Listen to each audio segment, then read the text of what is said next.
saleebaanno doorkoodii baan sii turkinaynaaye dal dheer iyo waxaan idinka nimid daantii waa moode madaxii kala habare hogaamiye dhiirano ujeediya hadaf laho dadkiisana u hiliyo habsaamin ayaa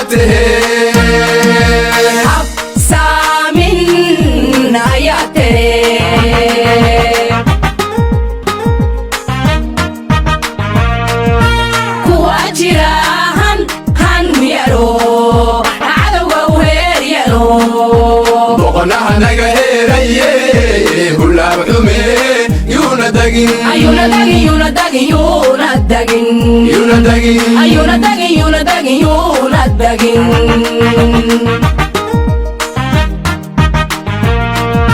kuwa jira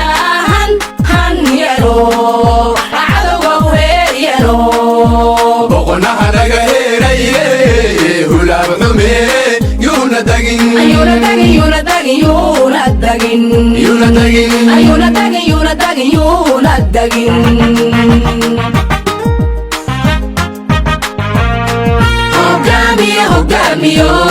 hogaamiyo dadweynaho hadaalina horu soco maanta waxaynu joognaa magaalada laascaanood ilaahay subxaanahu watacaala wuu nasama keenay guddigeenna waa guddi ka soo kicitamay magaalada Cape Town ee koonfur Afrika waa guddi hiil walaal ee beesha Nuux Maxamuud halkan waxaa u nimid insha Allah tacaala inaan la qaybsano dareenka iyo dhibaatadii ka dhacday magaalada laascaanood ee maamulka Muuse Juudaan uu ka geystay intii karaankeenna inaan kala qayb qaadano ayaa halka u nimid naf iyo maal intaba inaan u hurno walaalehen baa u nimid ilaahay subxaanahu watacaala wuxuu quraankiisa ku leeyahay wajaahiduu fii sabiilillaahi biamwaalikum wa anfusikum awal maalka la hormariyay waxaynu keenay waxa la wixii haynay maal nafteena waan keenay insha Allah tacaala waxaan diyaar u nahay inaan nafteena iyo maalkeena u hurno guddigu wuxuu ka kooban yahay ilaa 4 guddiya ana suldaankii beeshaana la socdo suldaan Sheekh Yaasiin Sheekh Abubakar waxayna la socdo gudoomiyihii jaalida Nuux Maxamuud ana Xaji Cabdulla Umar waxaana la socdo ganacsadaha weyn ee beesha Nuux Maxamuud cali geedi faarax maalinka qiyaamo waxa ka dhacay magaalada laascaanood dulmi bay ahaayeen dadkan waa lagu soo gardarooday dhib badan baa loo geystay caruurtoodii baa la laayay maxastoodii baa la qixiyey waa arrin aan dhaqanka Soomaaliyeed ku haboonayn arrinkaasi annagu waan cambaareynaynaa maxaan ku yiraahdaa ka beel ahaan beesha Nuux Maxamuud sidaad ogtihiin annagu waxaan degannahay koonfurta Soomaaliya waxaan degannahay Jubbooyinka waxaan walaalaheen ugu nimi si aan ula qaybsano dhibaatooyinkii loo geystay si aanu u tusinno dareenka walaalnimo walow deegaanku uu nafogeeyay haddana waxa weeye meeshii wada dhalashaa jirto xiriir baa jira damqashaa jirto dal shisheeyaanu idinkaga nimi si aanu idinla qaybsano wixii maxaan ku yiraahdaa karaanka iyaga ahaa ee adduunyaan gacanta ku haynay waxbaan maxaan ku yiraahdaa soo ururinay yar aan sidaa u badnayn oo dhiig joojin ah waxay tusinaysaa ma ahan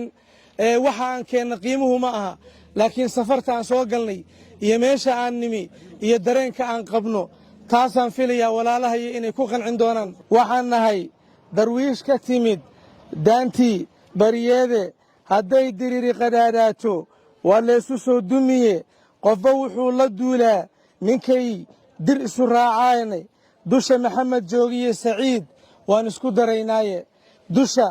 maxamed joogiye saciid waan isku daraynaaye saleebaanno doorkoodii baan sii turkinaynaaye dal dheer iyo waxaan idinka nimid daantii waa moode reer laascaanood insha allahu guushu gacantiinay ku dambayn sidaan ognahay taariikhta qadiiman wa xadiidan nin aad isgasheen guul idinkalama rogan marka insha allahu tanna sidaa un bay noqonaysaa guushu waa gacantiinna annaga waxaan ka soo kaxitaynay wifti ballaaran ee ka imaaday koonfur Afrika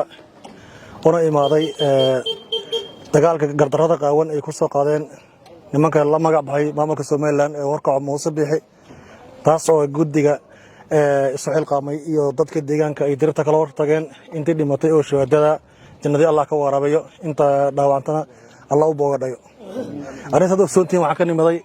Afrika meesha ugu dambeysay wax naga dambeeyay biyo laakiin naga dambeeyay wax naga dambeeyay ma leh marka waxaad galagadhiin macnaha inta waxaan naga tihiin meesha nooga taaliin waxaan u nimid halkan inaan idin la qaybsano xanuunka idin gaaray gobolada SSC deeqda hadda maanta aan keenay maahan tii ugu horreysay gacantayna soo gaartay mana noqon doonto tii ugu dambaysay heel iyo hoob idin garab taagannahay guusha waa xaggiinna nimankan maamulkan Somaliland halaag iyo jab u damay doona insha Allah ma noqon doonto tii ugu dambaysay maanta waxay leemaydiisa in mudooga harti halkan isugu wada imaanay oo maanta tafaro aysan naga jirin marka waxaan rabaa inaan ku dhiftay garhaalaha ana gaboobay laakiin macnaha shucuurtida kaxsan maadaama aan halkaas ka imiday suudaankan ina bal aniga diilka ku sii dhiftayna maga isku duubnidiin iyo dadaalka wadaan inta diir wadaagtaan harti waa ku diirsaday waan loo dabaaldegay jamaahiiray duulo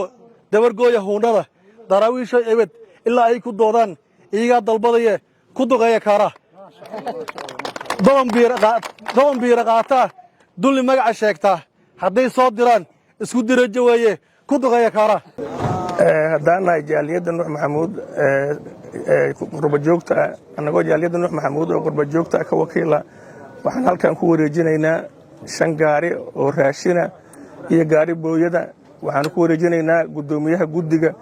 3 maxamuud salaad gudoomiye naga gudoon